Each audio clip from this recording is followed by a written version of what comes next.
கிறிஸ்துவுக்குள் பிரியமான தேவனுடைய பிள்ளைகளே, ஆண்டவராகிய இயேசு கிறிஸ்துவின் நாமத்தில் உங்களை நான் வாழ்த்துக்கிறேன். இந்த நாளுடைய தியானத்திற்காக எடுத்துக்கொள்ளப்பட்ட புஸ்தகம் 1 கொரிந்தியர் 7வது அதிகாரம் 23வது வசனத்தை நான் உங்களுக்காக வாசிக்கிறேன். நீங்கள் கிரயத்திற்கு கொல்லப்பட்டீர்கள், மனுஷருக்கு அடிமைகள் ஆகாதிருங்கள். பரிசுத்த பவுலடியார் அந்த விடுதலையை குறித்து அவர் பேசுகிறார். ஒரு காலத்தில் நீங்கள் அடிமைப்பட்டிருந்தீர்கள், பாவத்திற்கு அடிமைப்பட்டிருந்தீர்கள், மனுஷருக்கு அடிமைப்பட்டிருந்தீர்கள், உலகத்தில் விடுதலை இல்லாமல் வாழ்ந்தீர்கள். ஆனால் ஆண்டவராகிய இயேசு கிறிஸ்து உங்களை யார் அடிமைப்படுத்தி இருந்தாரோ அவர் இடத்துல இருந்து தன்னை மீட்கும் பொருளாக கொடுத்து உங்களை தனக்கு சொந்தமாக மாற்றிக்கொண்டார். நீங்களும் நானும் இன்றைக்கி விடுதலையோடு வாழ்வதற்கு கர்த்தர் உங்களையும் என்னையும் அது சொந்த இரத்தத்தினால் விலை கொடுத்து வாங்கியிருக்கிறார். நாம் அவருக்கு சொந்தம் என்று சொல்லி பரிசுத்த வேதாகமம் சொல்லுகிறது. அவருக்கு சொந்தமாய் இருக்கிற தன்னுடைய பிள்ளையின் இடத்துல அவர் எதிர்பார்க்கிற காரியம் என்ன அப்படின்னு கேட்டிங்கன்னா, நீங்கள் சுயாதீனத்திற்கு என்று அழைக்கப்பட்டீர்கள், நீங்கள் அடிமைகள் ஆகாதீர்கள் என்று அவர் எழுதுகிறார். நீங்கள் பார்த்தீங்கன்னா கர்த்தருக்கு ஸ்தோத்திரம், கலாத்தியருக்கு எழுதின நிருபம் 5வது அதிகாரம் 13வது வசனத்தை வாசித்தீங்கன்னா, சகோதரரை நீங்கள் சுயாதீனத்திற்கென்று அழைக்கப்பட்டீர்கள். நீங்கள் விடுதலை ஆக்கப்பட்டதன் நோக்கம் என்னன்னு கேட்டிங்கன்னா, நீங்கள் விடுதலையோடு இந்த உலகத்தில் வாழ வேண்டும் என்பதற்காக. நீங்கள் திரும்ப அடிமைப்படக்கூடாது என்பது அவருடைய விருப்பம். எனக்கு அன்பான சகோதர சகோதரிகளே, எந்த ஒன்றிலும் நீங்கள் அடிமைப்படாதீர்கள் அப்படின்னு எழுதுகிறார். அன்பு கூறுகிற ஒரே ஒரு கடனுக்கு மட்டும்தான் நீங்கள் அடிமைப்படலாம், வேறு ஒன்றிற்கும் நீங்கள் அடிமைப்பட முடியாது என்று எழுதுகிறார். இல்லை, ரொம்ப சிறப்பாக எழுதுகிறாரு, மனுஷருக்கு நீங்கள் அடிமைப்படாதீர்கள், மனுஷருக்கு நீங்கள் அடிமைகள் ஆகக்கூடாது என்று எழுதுகிறார். ரொம்ப ஆச்சரியமான ஒரு காரியத்தை எழுதுகிறத நீங்கள் பார்க்கலாம். ஆண்டவரால் விடுதலையாக்கப்பட்ட ஒருவர் சுயாதீனத்தோடு வாழ்வதற்கென்று அழைக்கப்பட்டவர் சுயாதீனத்தோடு வாழ வேண்டும், மனுஷர்களுக்கு அடிமைப்படக்கூடாது என்பது தேவனுடைய திட்டம். இந்த அடிமைத்தனத்தை பற்றி ஒரு காரியத்தை மட்டும் நான் இன்றைக்கி உங்களுக்கு சொல்ல விரும்புகிறேன். இஸ்ரவேல் ஜனங்கள் தங்களுக்கு ஒரு ராஜாவை கேட்டார்கள். சாமுவேல் தீர்க்கதரிசியாக இருந்து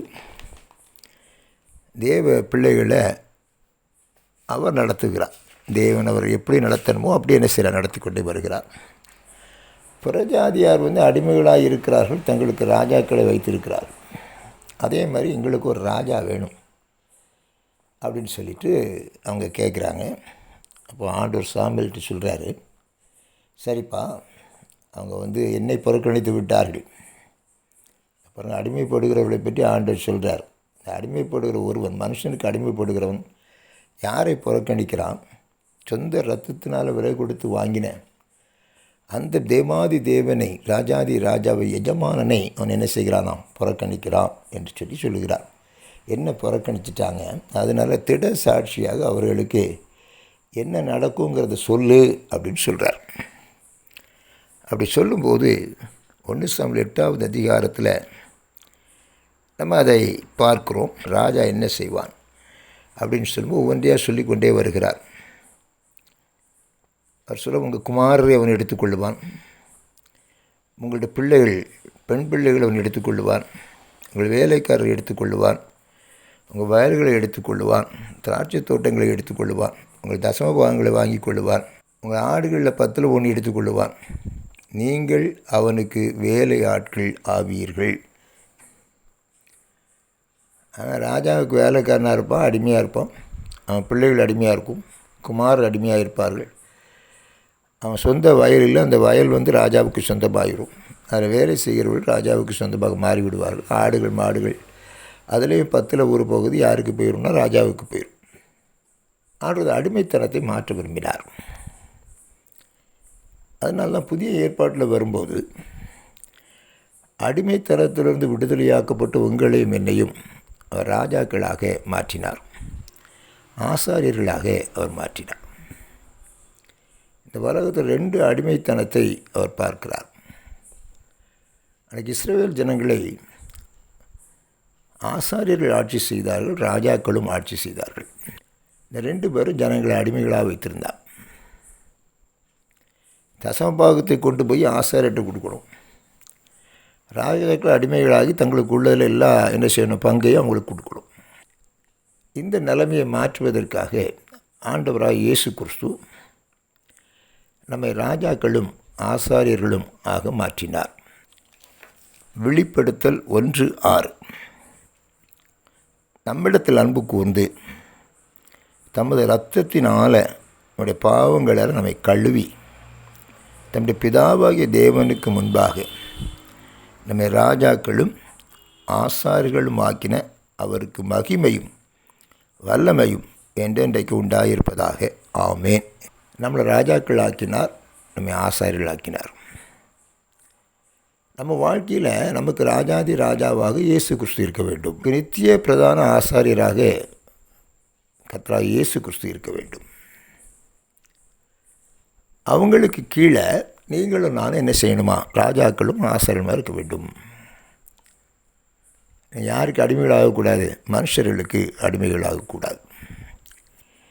இன்றைக்கு ஒரு பரிதாபமான நிலைமையை நம் தேசத்தில் பார்த்து கொண்டு வருகிறோம். திருச்சபைகள் எஜமான்களாக மாறிவிட்டது, போதகர்கள் எஜமான்களாக மாறிவிட்டார்கள், விசுவாசிகள் அடிமைகளாக மாறிவிட்டார்கள். அப்படிப்பட்ட ஒரு பரிதாபமான நிலைமையை பார்க்குறோம். இதைத்தான் பவுல் மென்ஷன் பண்ணுறார்.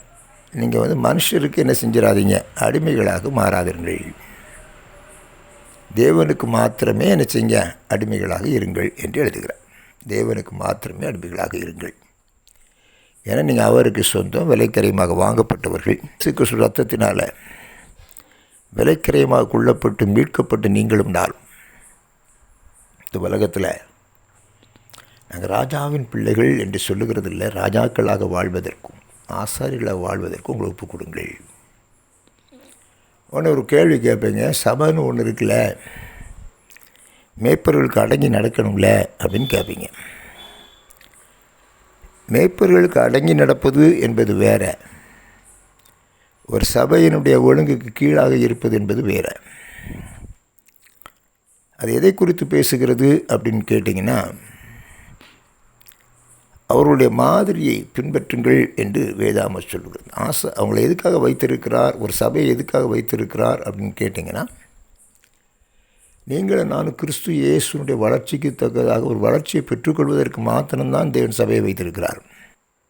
அவரை போலவே நீங்கள் வளரணும், அவரை போல வாழணும் என்பதை காண்பிப்பதற்கு தான் ஒரு சபை இருக்கிறதை விட ஒரு சபை அடிமைப்படுத்துவதற்காக கொடுமைப்பட்டதில்லை.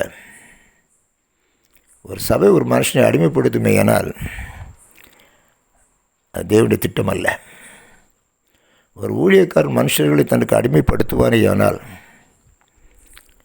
அவன் தேவனை அனுப்பப்பட்ட ஊழியக்காரனும் அல்ல. ஆனால் அந்த உலகத்தில் சுவாதீனத்தோடு அழைக்கப்பட்டவர்கள் என்பதை மனதில் கொண்டு இயேசு கிறிஸ்துவுக்கு மாத்திரம் அடிமைகளாக வாழுங்கள். அப்படி வாழும்போது தேவனுடைய கிருபை, தேவனுடைய இரக்கம், தேவனுடைய தயவு உங்களுக்கு போதுமானதாக இருக்கும். அவர் வருகையில் நீங்கள் நான் கம்பீரமாக அவருடைய சமூகத்தில் பிரவேசிக்கக்கூடிய ஒரு சாக்கியத்தை பெற்றுக்கொள்வோம்.